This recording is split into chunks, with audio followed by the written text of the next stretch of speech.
यशोदा कहने लगी देखो गोपी हम तुम्हें जानते नहीं है, कोई बात नहीं, आ गई है तो ये समझे तुम्हारा ही घर है। अरे कोई बात नहीं, जब आई तो ही सही। पूतना गोपी के रूप में थी, मैया यशोदा नहीं समझ पाई कि कोई राक्षसी है। अंदर ले गई, कन्हैया को लिया और उस गोपी की गोद में यानी पूतना की गोद में दे दिया। बातें करती रही, कुछ समय तक तो खिलाती रही, जब तक यशोदा मैया बैठी रही। और जैसे यशोदा मैया काम काज में लग गई तो आज पूतना कन्हैया को लेकर के वहां से निकल जाती है। कन्हैया को लेकर के निकल गई एक जंगल में, गोकुल के बाहर जंगल था, वहां पहुंच गई। जो अपने स्तनों से जहर लगाए थी उनको पान कराने लगी। भगवान बड़े प्यार के साथ में पूतना के स्तन पान कर रहे हैं, वो अपने विकराल रूप में आते हैं। भगवान मुस्कुरा रहे हैं, स्तन पान कर रहे हैं, कहने लगे वाह पूतना, अरे हमसे छल कर रही है, हम भला क्या नहीं जानते हैं।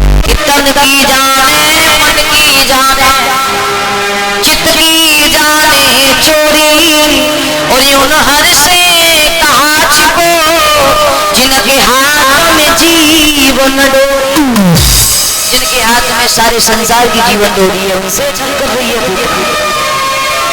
भगवान पहले तो बड़े प्यार से स्तनपान कर रहे हैं, दूध पान कर रहे हैं, और जैसे ही कुछ समय व्यतीत हुआ धीरे धीरे प्राणों को खींचना शुरू कर दिया। अब तो पूतना घबराने लगी, मैया यशोदा को पुकार रही है, चिल्ला रही है और उसे अपनी छाती से हटा रही है। मैया यशोदा अपने लाला को हटा ले, ये तो मुझे मार ही डालना है। किसी प्रकार से आज मैं जिंदा बच के यहाँ से चली गई तो कभी लौट के इस यानी गोकुल में नहीं आऊंगी। मेरे भैया रोती रही विलकती रही, भगवान ने प्राणों को जैसे खींचा तो मेरे प्रेमी व्यक्ति आज पूतना का वही प्राणायाम हो गया। भगवान ने 5 दिन की अवस्था में पूतना का वध कर दिया। मैया यशोदा को पता चला है कि जो गोपी मेरे लाला को लिए थी वो है ही नहीं। अब तो पूरे गोकुल में ढूंढ रही है, ढूंढती ढूंढती उस जंगल में सभी गोकुल के वासी आ गए। देखा है ये तो बहुत बड़ी भयानक राक्षसी थी जो गोपी के रूप में आई थी। मैया यशोदा ने झपट के कन्हैया को उठा लिया और कहने लगी कि आज के बाद कोई भी आए पर लेकिन अपने लाला को नहीं रोकी। जब 5 दिन की अवस्था में भगवान ने पूतना का वध कर दिया।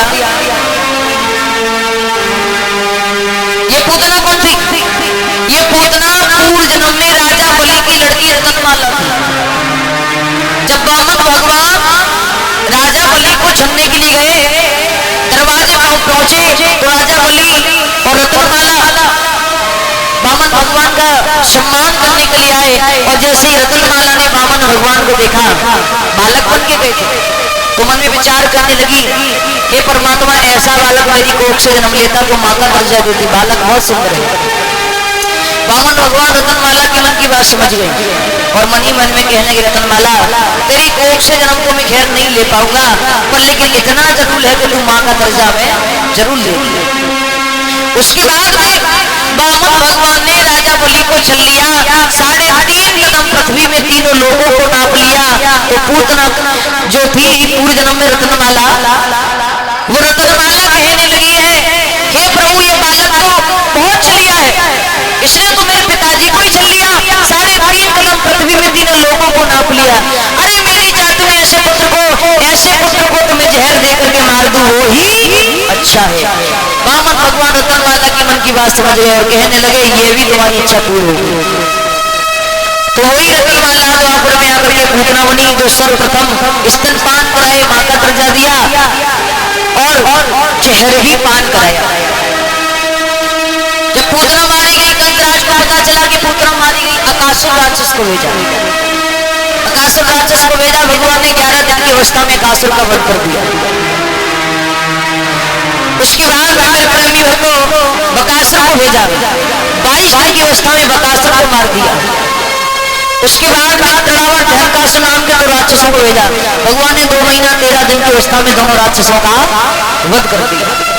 एक एक करके मेरे प्रेमी को सभी राक्षसों का मान मर्दन कर दिया। अब तो कंसराज बड़ा हैरान हुआ कि इसने पूतना जैसी राक्षसी को मार दिया, इसका मतलब वो कोई साधारण बालक नहीं है। बहन पूतना अकासुर रावण धनकासुर सभी राक्षसों को भेजा, लेकिन किसी ने आकर हमें ये नहीं बताया कि वो कन्हैया है तो है कैसा। कंसराज का सितारा मन पटका गया, भगवान कन्हैया का सितारा उज्जवल पड़ता गया। ये भगवान के दरबार में दान आया है।